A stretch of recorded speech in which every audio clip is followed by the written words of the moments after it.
Well, good evening, ladies and gentlemen. Welcome to this week's episode of Roundabout Sports, presented by Interstate 70 Sports Media and by Harsh Construction LLC, with over 50 years combined experience in the field of landscaping, restoration, and home repairs. Be sure to call for a free quote today for Harsh Construction LLC. And for that, you would call, let me get that number up there for you folks. 618-363-9818. That is 618-363-9818. So this is episode 157 of Roundabout Sports. I'm the Maestro, Jeremy Carb. It is a windy and cold Wednesday, December 10th, 2025. Just a couple weeks away from till Christmas. And it's a special episode. Now my co-host, AB, he'll be on later. I also got a great guest, a dear friend backstage, because this Saturday night, John Cena will be wrestling his final hour. He has made it clear multiple times this is the last match of his career. And so AB came up with the idea last week, which makes it all the more ironic, that we do a little bit of a tribute show, share some of our fondest memories of John Cena's long career, because, you know, he debuted in 2002 on the main roster in WWE. So given that's 2025, a lot has happened. You know, record-setting 17-time world champion, a Grand Slam champion finally, now that he's won the Intercontinental title a few weeks ago. And it goes without saying how many wrestlers have been inspired, either fully or in part, because of him.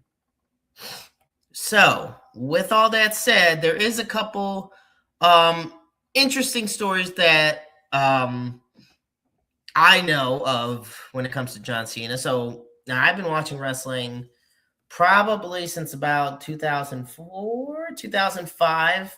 2005 was when it started to be more consistent for me, and that was especially because thanks to a lot of my close friends. We all are huge wrestling fans, so of course that was always a wonderful, thing for us to watch together. With all that said, what ends up happening is, with John Cena, I remember at New Year's of Revolution in 2006 when Edge cashed in the first time somebody cashed in the Money in the Bank contract. I remember John Cena getting booed out of Chicago at WrestleMania 22. And then, oh gosh, even ECW One Night Stand. Now, a lot of the media pundits and analysts out there have put together a list of what they believe is John Cena's greatest matches of all time. Some of them I agree with. Some I think the list could be better. But that we're going to save for a little bit later on in the show. For now, I'm going to actually start by doing our little spiel before I introduce our guest. Roundabout Sports can be found on Spotify, iTunes, iHeartRadio, Pocket Cast, Amazon Music, any and all of the places where you can stream podcasts. You can find Roundabout Sports on there. Be sure to follow us on Facebook, X, and the Interstate 70 Sports Media YouTube channel. Just go to any of those places, find Interstate 70 Sports Media, hit that subscribe button, because Roundabout Sports is not the only great show that we have as a part of this family. We got the Blues Fan Forum podcast. Back starting up in 2026, Issues with Wrestling is going to be back. We got the Redbird Rundown podcast. We got Cardinals on My Time with Scott Plaza. We got a lot of great shows. And of course, AB, the host of the Elite Sports Show and the College Hoop Show as well.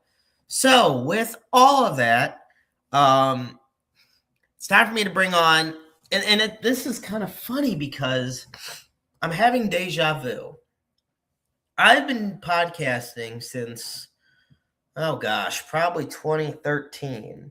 But I remember it was in 2014. I was actually doing a show called, what goes without saying, the Jeremy Carp Show. And I would record it in the Central West End in downtown St. Louis. But I also would record it. Eventually, the studio got moved to the back of a postal office in Lake St. Louis. And I had a guest on who was a world champion at an independent wrestling promotion in the St. Louis area at that time. And I had seen him wrestle many times up to that point at indie shows, but this was the first time I got to actually interview a professional wrestler. And all these years later, we are the closest of friends. And I get to call his matches at Pro Wrestling Epic all the time, and I'm always grateful for that. So, ladies and gentlemen, it is my pleasure to introduce to Roundabout Sports, the one and only California Dreaming himself, Sweet Cheeks, Brandon Aarons. That was really good. I like that. I had to. I had to put that one in there. That's good. How's it going, Brandon? Dude, I'm doing good. I'm getting sushi later, so I'm super looking forward to that right now. Oh my gosh, that sounds good. So besides talking to you. I know. I feel so loved. So the first thing I got to ask you, before we get into talking a little bit about John Cena and everything, because I know you have some interesting stories, especially. Last week, you did something that I never thought I would see or call in a wrestling match. You literally jumped off the top of a steel cage in Pontoon Beach, Illinois, in a match against Tyler Copeland, which you did win that match, but the image is still ingrained in my mind, and we're going to have it up on the Interstate 70 Sports Media YouTube channel soon. But my question to you is simply, how are you feeling after all that? Well, it's a good thing you said that I won the match, because imagine if I did all that and then I didn't win the match. That would be really bad. Right. But dude, I'm feeling okay. A lot of people don't realize like that steel cage, it's so hard. That is real steel. So I got bruises all over my body. Jumping from the top of the cage, my legs, my arms, everything hits that table going pretty much as fast as you can think, because I don't have anything to protect me. So, but if I feel this bad, just imagine how Tyler Copeland feels knowing that I landed in my full force on him. So, well, we also do have a comment sent in by the referee from that match asking why he got kicked in the face by you. So he should have been out of the way. Honestly, Tyler Copeland kind of put him in your path. That's true. Yeah, you're right. That's from my angle, I saw Tyler kind of pushing him in the path. I agree with you. You know what? Let's roll with that. That sounds a lot better. I haven't seen the footage yet, so I don't know what happened, but my foot did meet Eric Allen's face in the ring. So. Yeah. Eric Allen, who was a special guest referee for that matchup, and probably regretted it with the amount of times he either got pushed and kicked and everything in that match. I got to ask, you talked to me a bit about this after the show. I mean, going up there to even, it was a very cold night in Pontoon Beach. Show was going on 3 hours, and don't get me wrong, we love wrestling. It's like three and a half hours, but yeah, 3.5 hour show. We love pro wrestling. We love what we do, but you wanted the crowd to remember something when they went home that night. Yeah. So I mean, I'm kind of glad you brought that up, because when I was a kid. And anyone that listens to previous interviews or whatever, or have followed me, knows that, I didn't like just get into wrestling randomly when I was like 20, or like, had a midlife crisis where I wanted to be a part of the business.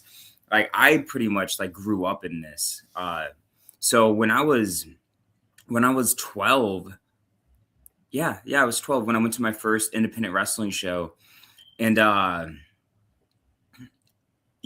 like going to those shows, the takeaway from those shows for me as a kid is there would be something on every show that would make me just like, it's all I could think about. I would see something crazy, a guy going through a table, doing like a big fall outside the ring, a big dive, something. There would be something that I could pinpoint to myself, like that I would be thinking about forever. You know what I mean? To this Yeah. day, there are moments that I remember. One of my favorite callbacks is when I was probably like, I had to have been like 13 or 14 years old. My trainer Dingo wrestled an older wrestler here out of St. Louis called Pete Madden, who is kind of like an independent wrestling legend in this area for hardcore wrestling. Hall And of Famer. yes, exactly. And Dingo put Pete Madden in a shopping cart, a real shopping cart, and did a moonsault off the top rope on the Pete Madden while he was in the shopping cart. And I thought that was the craziest thing I ever saw in my life. I That's am insane. 30. I'm 35, Jeremy Carp, and I can visually remember that moment. So, but I also remember, shows that I went to where I was like, why am I here? Like this isn't very good. Luckily, those shows didn't happen often. But when it comes to Pro Wrestling Epic, I feel like Pro Wrestling Epic, we represent the heart and soul of not just St. Louis independent wrestling, but what independent wrestling really is. It's raw, it's authentic, it's different. You don't know what you're going to get out of these shows, but you know that we're going to deliver, and you know that you're going to go home after every show and you're going to be like, what did I just see? That was crazy. That was awesome. And being in a position of, being in the main event, being in such a high profile match for us, that we've had this feud with Tyler Copeland, I have, for the past year, really for almost like the past 10 years, if you followed us. And this is it. This was the last time we were going to wrestle each other, high stakes, steel cage, main event. We had a great draw, great turnout for the show. And Absolutely. It was I bad. wanted to do something to where when people go to work on Monday, when the kids that came out, when they go to school on Monday, and someone asks them, hey, what'd you do this weekend? They can say, like, you're not going to believe this, but like, I watched this dude jump off the top of a steel cage and put this other guy through a table. And the funny thing about that is I didn't get a chance to see the cage before the match. I didn't get a chance to climb it. I didn't get a chance to see if I even had room to put my feet up on the top. I don't know if that table's going to break. I don't know if I'm actually going to kill Tyler. I don't know what's going to happen. That's all that's all there. Nobody does. That's what makes it even greater. And that's the beauty of it, because it's so just, you just don't know what's going to happen. But I did know that I wanted to do something to where people would want to come back and see what we're going to do next. How are we going to top this? Because there's so many great wrestlers on this roster that that are on every show that, someone's going to probably top it. The next show is going to be even crazier. Something crazy is going to happen. So I want to create that environment, and I want to continue to push that environment for everybody. So yeah, it was a moment for me personally that I really am glad that happened. But I really hope everyone that came out had a good time, and that they also, remember that for a very long time. You talk about definitive moments that are like ingrained in your mind for professional wrestling. I've learned as I've gotten older and I've watched more and more professional wrestling that I think the first definitive big show that I watched was WrestleMania 22 in Chicago. Obviously not in person, but just that I ended up watching with my friends and everything. And I remember you talk about the big spot.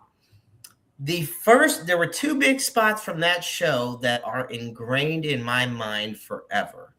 The first spot is Ric Flair getting superplexed in the Money in the Bank ladder match. That's a good one. Yeah, I remember that. Off the top of the ladder. That was the first one. And him limping, like in so much pain, and then limping back out later to try to win the match. Yeah. Then later in the show was the hardcore match between Edge and Mick Foley. Dude, classic. And Mick Foley, to me, what's funny is, and anybody that's ever met him or even has listened to him can vouch for this. As crazy and hardcore and demonic as he is in the ring, he is literally the nicest guy ever. Like, meeting him was a dream. When I got to meet him at the Galleria during one of his stand-up shows, dream come true for me. Like, I was like, big thing off the bucket list right there. But that spot where Edge spears him through the flaming table outside the ring, like, I mean, that's like the first true hardcore moment that was entrenched in my brain as, this elementary school kid, almost going into middle school. And my best friend Evan and I, every week, we'd watch Raw, talked about it the next day. We'd watch even WWE ECW, we talked about it the next day, Impact and SmackDown, we talked about them next day. Like, it was, and our friends and I, we'd all get together, watch wrestling. Like, it just became the standard to where we still get together for the Royal Rumble and WrestleMania specifically all these years later. Now, as far as John Cena goes, it was his feud with ECW that, John Cena was getting booed a lot in 2006. Yes, they were pushing him as the top babyface, but he was facing some hostile crowds. Chicago's always been brutal to him, and the ECW crowd was not having it. I mean, at all. Yeah. I watched that live. It was pretty awesome. Yeah. So you said, so those were some of the first memories, was like seeing this guy, and John Cena, of course, starring in the Marine. So he's trying to have this soldier, You watched that movie? They promoted the hell out of it. So it was fine. Yeah. That was, it's funny. That was the only one I ever watched. That I did not watch any of the sequels. Yeah. I'm amazed I even sat through. Let's face it, Robert Patrick saved the movie. But anyway, so my thing with John Cena was, that was the first time I really saw him as, I didn't grow up watching the Doctor of Thugonomics. I grew up watching the soldier that went into. You missed that era? That's unfortunate for you. I barely missed. No, a lot of my friends were watching that, but I technically did miss on that part. Because I came in 05, 06, and by then he was already past that. Yeah, for sure. So you have a funny story to share of John Cena, you said. So I'm really curious to hear this. So first of all, I don't want to interrupt you, but you're fine. You brought up the ECW One Night Stand, and with Cena getting booed out of the building, and people he's throwing his shirt to the crowd, and they're like sneezing in it, whatever. Yeah, and it's hilarious, iconic moment. But the first ECW One Night Stand. So just to go back just slightly, what we were talking about moments. So did you ever see the first one that they did? Okay. Yeah. So the one that was actually like a reunion event. Exactly. So this is funny. So the main event was like the Dudley Boys, and then the Sandman and Tommy Dreamer did like a big street fight. Yeah. So have you ever went to a wrestling show and then you go home and then you were like trying to recreate whatever you just saw? Yeah, in a way, yeah. So we were talking about memorable moments before, and from that show, Sandman uses a cheese grater on it. Is it? Oh wait, maybe it's the no. I think it was Bubba Ray Dudley used a cheese grater on Tommy Dreamer's forehead. Yeah, I think it was Bubba who was using a cheese grater on Tommy Dreamer. Yeah, so me and my brother are watching that. and I'm probably like 14, 15 years old. So he's like, like 3 or 4 years older than me. And, I was like, oh my God, that looks so cool. So we got like a tomato slicer out of my parents' drawer. My parents did not know this was going on. And I was like, put it on my forehead. And then it was a bad idea. Anyway, super funny. But anyway, you brought up ECW One Night Stand, and that is exactly what I think about. That both of them were fun. So not that anyone should do that, bad idea. But anyway, but back to John Cena. So I grew up watching him like debut as the Doctor of Thugonomics. You know, he comes out with like his little word life stuff. Hilarious, awesome. Probably some of the best promos, just nonstop every week. Just classic promos, hilarious stuff. But my brother had bought a Houston Astros oversized jersey. And if you go on Google and you look at old pictures of John Cena, like that's kind of was his thing. He'd come out in these like oversized jerseys from the different cities they'd go to. And so my brother ended up like moving away. This might have been, let's see, I think he went to college, around this time. And but he left that jersey, like he had a Houston Astros oversized jersey because of John Cena. And then I wore it to school a couple times because I thought like it was so cool. And then like, I don't even know if he knows this. He might not even know this. But anyway, I got made fun of so bad for wearing that. Like, because I also like buzzed my head at the time. So I'm walking into school like just in this massive oversized Houston Astros jersey because of John Cena. So that is my contribution to the fandom of John Cena when he was the Doctor of Thugonomics.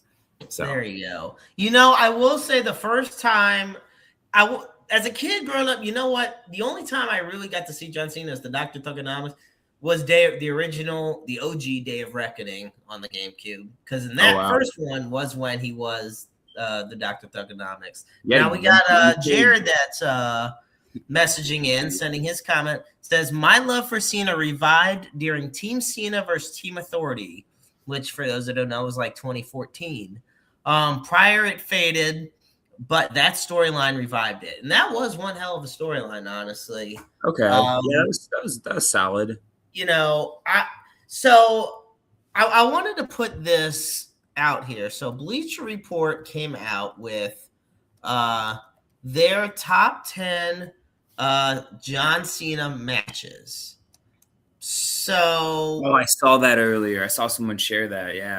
Yeah. And when AB gets on later, I know I'm gonna probably talk with him about it. We have one from our very own, the lovely, fabulous Babs herself. She says, John Cena remembering my friend for her tattoo on her arm that we drove 10 hours to show him. LOL. Jared says Cena versus Taker should be number one. Oh, good Lord. Okay. Yeah. Well, hold on. What did they was that WrestleMania match the first match they ever had against each other? I feel because if that's what he's referring to, that's really funny because that's what I'm pretty sure he's referring to. It's like 3 minutes long. All right. So for those that don't know, this is Bleacher Report's top 10 John Cena matches in his career. Number 10 is Cena versus Edge at Unforgiven 2006, the TLC match. That's when he dumps him off the top of the ladder, right through a stack of tables or something. Or actually, I think it was 3 tables, but still, I mean, it was unbelievable. Number 9, John Cena versus The Rock at WrestleMania 28. One of my favorite WrestleManias, without a doubt. I thought it was a great WrestleMania, and that was a great main event capped off by an intriguing moment, having The Rock win. I mean, we knew he wasn't a full-timer, but just having that happen.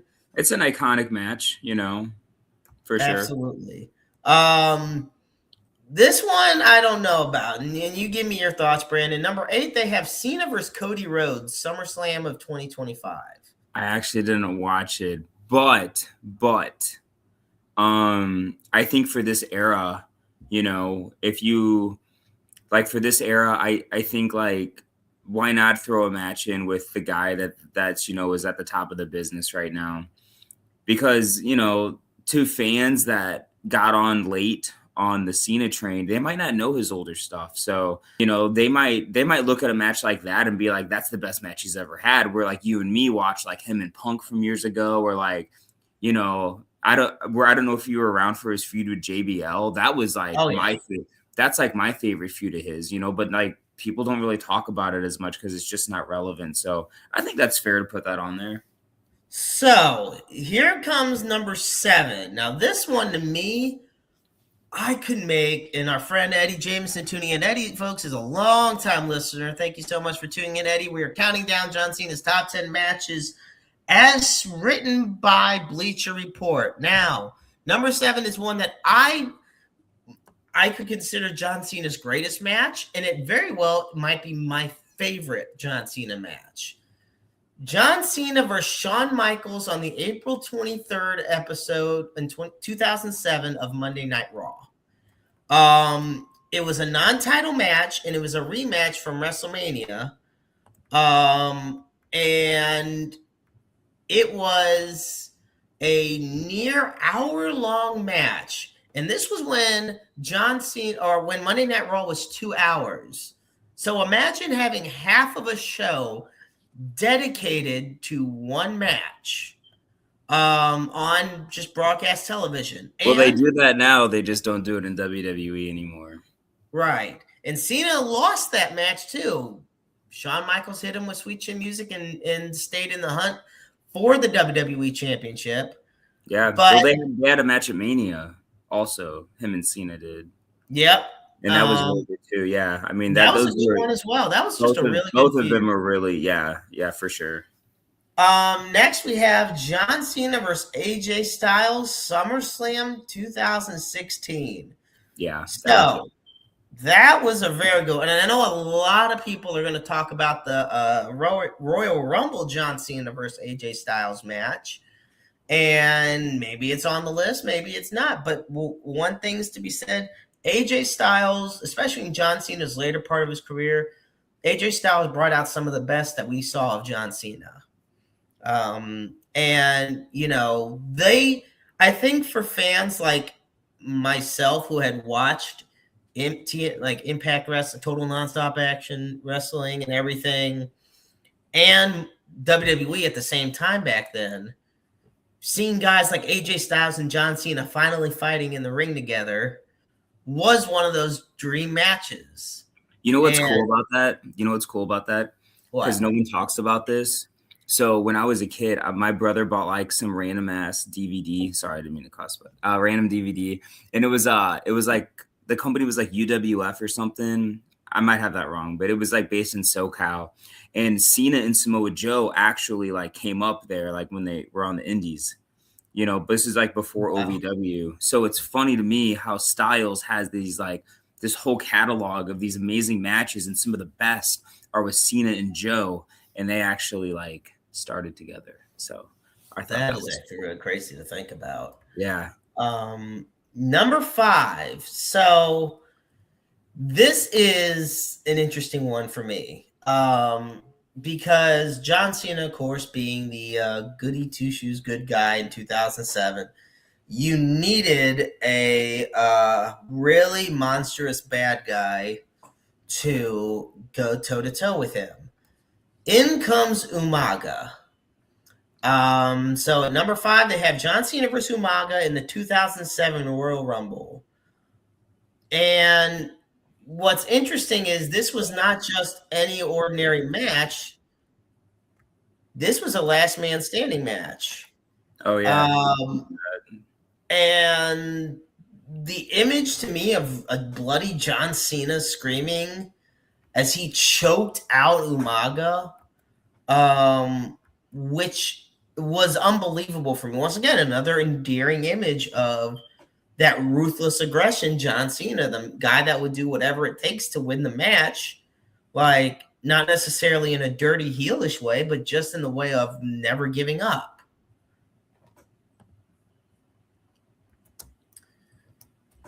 We move on now on our list. I appreciate that they put that match on there because I think again it happened so long ago that people probably forget. And I think there's so many great storylines and matches that happen in the back catalog for like, WWE, like especially before they like turned into like super family friendly. But like not to spoil, but like I know JBL's not on this list, and that like blows my mind because like that's like to me that was the feud that like made John Cena. So it really blows my mind that there's not something from that on there. So it's funny that you mentioned that, because I was looking, and yeah, there was not a JBL match with John Cena on here, but that is a feud that they are very well known for. Number 4, we have, to me, what led to one of the craziest few years in the history of WWE.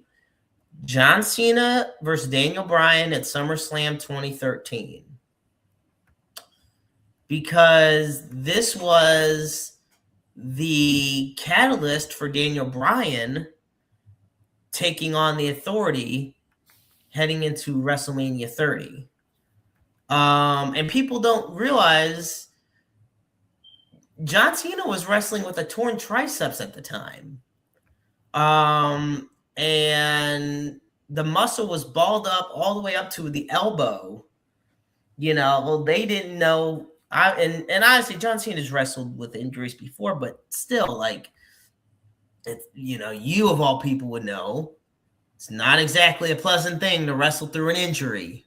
I mean, to be fair, there's like a saying in wrestling where like it's pretty much just like every wrestler works hurt. Like no one is 100% going into their matches, and if they are, that's that's rare. Everyone's got something, like an injury that's bothering them, something that they need to go to the doctor for and get checked out. I can probably list about 5 of my own right now that affect my sleep every night, and but these guys on that level, they're on the road, 300 days out of the year, and they're hurt and they're traveling nonstop. They're getting on planes, they're in the car, and they're hurt, and then they show up and then they deliver and then they travel, and then, they don't have time to really like get their bodies in check unless they take actual time off. And as a wrestler, if you take an extended period of time off, even if it's like 3 months, like creative plans can change. People will forget about you, and it's probably hard for them to dictate and decide when is the right time to, hey, okay, I actually need to get the help that I need and recover properly. So, yeah. So I'm sure Cena was probably working hurt all the time. Oh, I can only imagine. At number 3, this one, I think even the most casual WWE fan knows this match. John Cena versus CM Punk at Money in the Bank 2011 in Chicago. I mean, yeah, that is probably like, and especially in this generation, like there's other matches you could argue, but like that has to be like probably the most talked about match, especially in that time period. But like even now, like, I mean, there's just not a whole lot of matches that really like, bring out so much emotion and just like the story that's there and all the drama that was going on at that time. You don't know like what was a part of the show and what was real. You had CM Punk showing up at an AAW show in Chicago with the WWE Championship, an independent show, making an appearance. Like that's crazy, I couldn't believe it. Super cool, super cool. It was definitely at a time where they really were blurring those lines. Like if what was happening in front of them was real with CM Punk leaving with the WWE title, like, would Vince McMahon let that happen? The payoff of all that maybe was lackluster, but all the build and then the match itself, awesome. Fantastic. You know what though, and when we do that for another episode, because with that comment, no one wants to hear anyone talking about the after the match stuff. What I was saying is like I think about the payoff on a lot of things in wrestling, and sometimes most of the time it really is the build to it. Absolutely, and the culmination, which is it's the steam. And like I said, we can always go on about this, but we're at number 2 now, and we had talked about this possibly being on the list and maybe not, but it is John Cena versus AJ Styles at the 2017 Royal Rumble, where John Cena tied Ric Flair. Now, I find this crazy because let's really think about this for a second. John Cena this year passed Ric Flair with the 17th World Championship victory. He last won a World Championship in 2017. You know, that is just really crazy to think about to me, like when you put that in perspective. And it was the third time in their rivalry where Cena and Styles squared off with the WWE Championship on the line. A lot of times when it comes to trilogies, the third one's not always the best. The third one, to me, turned out to be the best. It was fantastic. No pun intended. It was phenomenal. And I will say when Styles launched himself for the phenomenal forearm and John Cena hit the third AA, it's corny, but absolute cinema. At the time, I mean, that was really special, and like Cena at that point was also kind of known for having these matches that were it felt like just always the same. So, him wrestling Styles, that later, like late in his career, putting on that kind of match, it felt fresh, innovative. It felt really cool. And that's what I think really what made it special. And that's a dream. Like those two being in the ring together was like a dream match for people, who would like write down on a list. But like as soon as it like gets announced, it's like, oh, you know what? I actually do really want to see this. I didn't even know this was a match I wanted to see. And then they put on one of the best matches, for this generation for sure that, we probably will see on WWE programming. Oh, absolutely. And lastly, we have the number one match, according to Bleacher Report, of John Cena's career, that being John Cena versus CM Punk on the February 25th, 2013 episode of Monday Night Raw, where the winner of the match would determine who would face The Rock at WrestleMania 29. As we know, it was John Cena, and he beat The Rock, but that was that JBL storyline, right? With Shawn Michaels. Was that the same one? Do you remember like where he like owned Shawn Michaels? Oh yeah, that one. I remember that. Yeah. And then it led to, is that when he wrestled Taker at Mania? No. Michaels? That was a completely different. Yeah. Who did Michaels wrestle at Mania that year? Oh wait, that year actually. So there's 2000. I'm trying to think, was it 08 or 09 when that feud happened? I know Jericho and Michaels feud in 08. Yeah, well, whatever happened, but yeah. Again, great match. Obviously, like it's number one on the list for a reason. But it kind of felt like weird because of the other storyline going on in the background. But that also just shows you that like, storylines are great, and sometimes they're not really like what you want them to be, but it's a testament to the wrestlers to go out there and create such a captivating story and put on these like just amazing matches no matter what else is going on, outside of the ropes. It's because like if someone would have said, hey, Shawn Michaels is in the storyline, Cena's getting set up for this, they're going to wrestle on Raw, and it's going to be his number one match of all time, a lot of people probably would be like, well, it's probably going to be really good because of who's wrestling, but like, is this really going to be his best match of all time? And then obviously a lot of people think it is. So that's pretty cool.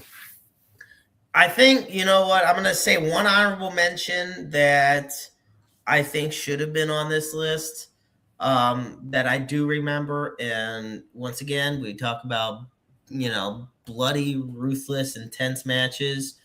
John Cena versus JBL in the I Quit match at Judgment Day 2005. Yeah, I mean that would probably be blood fest. And this Jared says Cena versus Batista, and I'm going to guess he's talking about the I Quit match. Mm. which was I believe, at Over the Limit, and that was a very good match too. Because even when he got Batista to say "I quit," he did the AA off the top of the car. Batista went through the stage and everything. I mean, it was unbelievable. I don't know if So you know this. I don't know if you noticed this on Saturday in the cage match with Tyler Copeland, but I hit an attitude adjustment on Tyler I did Copeland see before. that. Yeah, I did.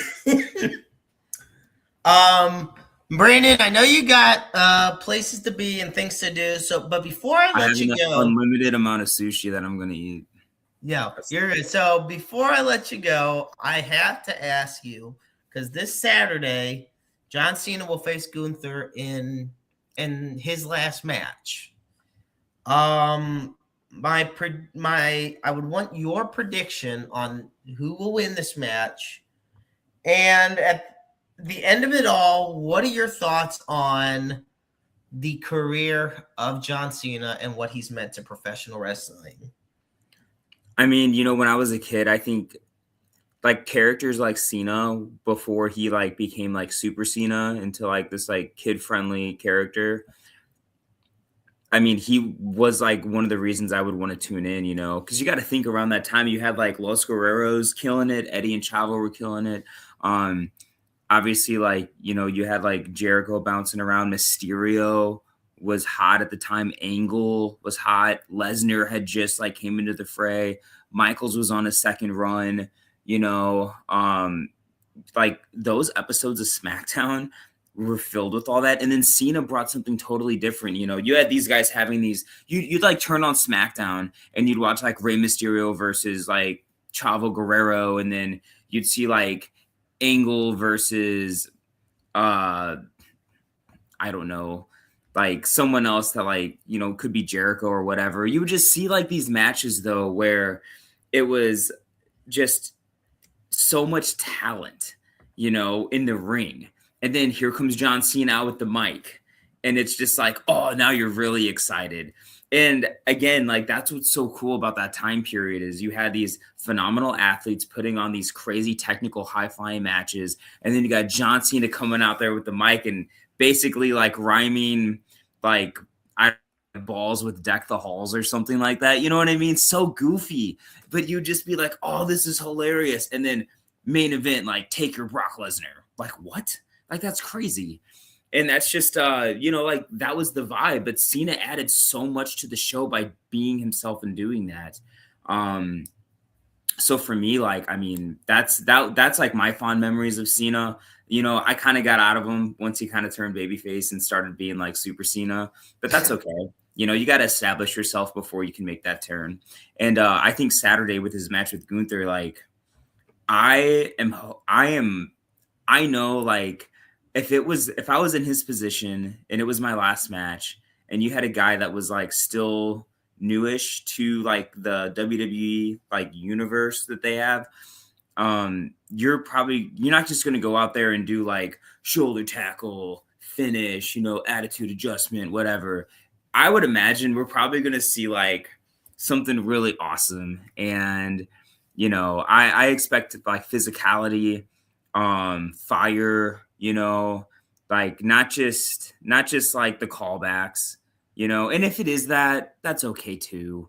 Like at the end of the day, like you want people to be safe. You like, as like a kid that watched him when I was growing up, I would love to see John Cena come out once a year and just wave and know that he's able to walk, that he's able to talk okay. He doesn't have all this, he's not in a wheelchair and his body's not falling apart and he's healthy.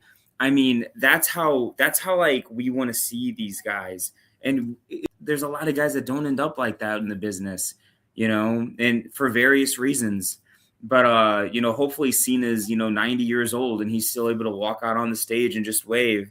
And then we can all just be like, man, like that dude pretty much saved the pro wrestling business, Like realistically, there's no wrestling business in the way that it is now if it's not for John Cena, like 100%. A lot of people will say that about Hulk Hogan through the 80s and part of the 90s, and then kind of transition that into Stone Cold Steve Austin. But I think right now it's definitely John Cena, the guy that, we wouldn't have wrestling and be able to enjoy it and, have everything that we have now if it wasn't for him. So I definitely wholeheartedly agree. And yeah, if John Cena, I think it's going to be a good match. I don't think there's going to be any type of squash involved. I don't think it'll be a bore because John Cena is the type that wouldn't.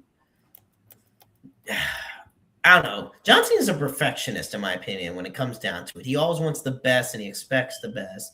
So I think we're going to get the best possible match out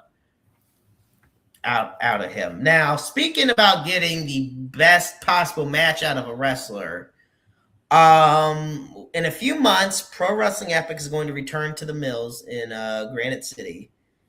Tell us about your match, and how you're going to work.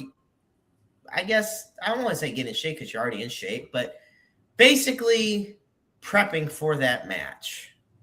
Yeah. So I don't know if you saw yesterday, they announced that I will be facing Brandon Beretta, the current main champion at Pro Wrestling Epic at the Mill in Granite City on March 7th.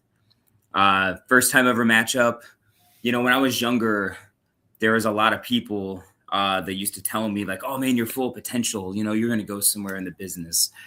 And there was a time where I believed that and I felt like I was getting momentum and traveling more and wrestling for really good places outside of St. Louis, all over the country and stuff. And right now I think Brandon Beretta is the guy, that, he's going to probably be popping up on your TV screens in the next 5 years. He is an animal, a beast in the ring. He is awesome. I remember seeing like little clips and pictures of him probably like 5 years ago or something like that, whenever he first started. And it was kind of just like, okay, like this guy, like he's got a good build or whatever, but probably just another wrestler or whatever.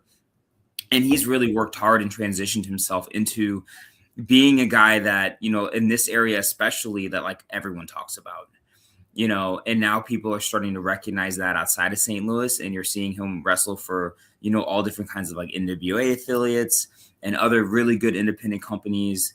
He's in shape. He's got a great look and tons of potential, but, he's going to be in the ring with me. And if you know anything about me, it's that I always bring it. And I know that he's got a little bit of an attitude, Oh, yeah. And how he operates, but he's by the books, honestly. And, like you saw Saturday, I'm willing to do whatever I have to do within the confines of the rules. Oh, yeah. To win. And so I really hope that he brings it because I'm going to bring it and we're going to have a classic. And my goal on the 7th of March in Granite City at the Mill is to become the Pro Wrestling Epic champion once again. Well, I personally cannot wait to see it, my friend. And I can't wait for you to join us again on Roundabout Sports in the future. But you go on, enjoy your sushi. Oh, I love you, bro. I will talk to you later. I love you too, man. Be safe. You too. Brandon Aarons, folks, here on Roundabout Sports. Take care, my friend. Oh, man. Absolutely fantastic having him on. And, folks, before we wrap it up this week, I'm sorry AB wasn't able to make it on this week. He is doing well, I promise you. I was able to speak to him earlier. He is doing well. Anyway, it is time for me to do my favorite segment here on Roundabout Sports. And it is completely irrelevant to John Cena, but it is still fun nonetheless, and it's my show. So, welcome to the segment I like to call Just How Bad Do the New York Jets Suck? So, the New York Jets recently lost again, this time 34-10 to the Miami Dolphins. With that, they are now 3-10 on the season, which is tied for the second worst record in the NFL. Also with that, the New York Jets were officially eliminated from the playoffs for the 15th straight year. Now, you might say, 15 years out of, that's terrible, but it's not just terrible. It's active playoff drought in the major four pro sports: NFL, MLB, NBA, NHL. No team in any of those leagues has a longer postseason drought currently active than the New York Jets. It is abysmal. The team is abysmal. Tyrod Taylor played for a little bit, then got injured. Brady Cook went in, the former Mizzou quarterback. I will say it is fun to see Brady Cook make his debut and actually play decently given the team around him. But nevertheless, it was bad. The New York Jets are just bad, and there's a million questions that they have to ask themselves as we head into the end of this season. So, once again, folks, we're going to wrap it up here on Roundabout Sports. Be sure to tune in on Peacock this Saturday night for Saturday night's main event, John Cena's final match against Gunther. They're expecting it to open the show, but I can't guarantee it because, hell, I don't work in WWE, so what do I know with that? But it is going to be a great show because on top of it, they're going to showcase some of the best talent NXT has to offer as well. John Cena's request was to showcase a lot of the great young up-and-coming talent in WWE. As far as us here, want to talk about our sponsor, Harsh Construction LLC. For a free quote, you just call 618-363-9818. That's 618-363-9818. With over 50 years combined experience in home repairs, renovations, landscaping, and construction. Harsh Construction LLC. As always, Roundabout Sports can be found on Spotify, iTunes, iHeartRadio, Pocket Cast, Amazon Music, and any streaming platforms you have. Be sure to follow us on Facebook, X, and on the official Interstate 70 Sports Media YouTube channel. And as always, for the NAMI helpline, you dial 1-800-950-NAMI. That's 1-800-950-NAMI. The National Alliance on Mental Illness is the nation's largest grassroots mental health organization dedicated to build better lives for those who struggle with mental health issues. And of course, at the end of every show, we put up the Suicide and Crisis Lifeline, and for that, you dial 988. The line is open 24/7, 365, 366 on leap years. Understand you're never alone in this world. There is always somebody out there who loves you, who cares about you, who wants nothing but the best for you. There are a lot of us that go through struggles and trials and tribulations in the world that we live in on a daily basis. But that doesn't mean they have to be faced alone. Or just a phone call, a text message, an appointment, an email away from what could be that life-saving moment for you. And you could be the listening ears and watchful eyes for somebody else in need as well. Once again, I want to thank Brandon Aarons for joining me this week. Be sure to join us next week, folks, on December 17th, 2025 for Roundabout Sports. And until then, I'm the Maestro, Jeremy Karp. And remember, life is a book full of empty pages just waiting to be written in. Make your lives worth reading. Good night, everybody.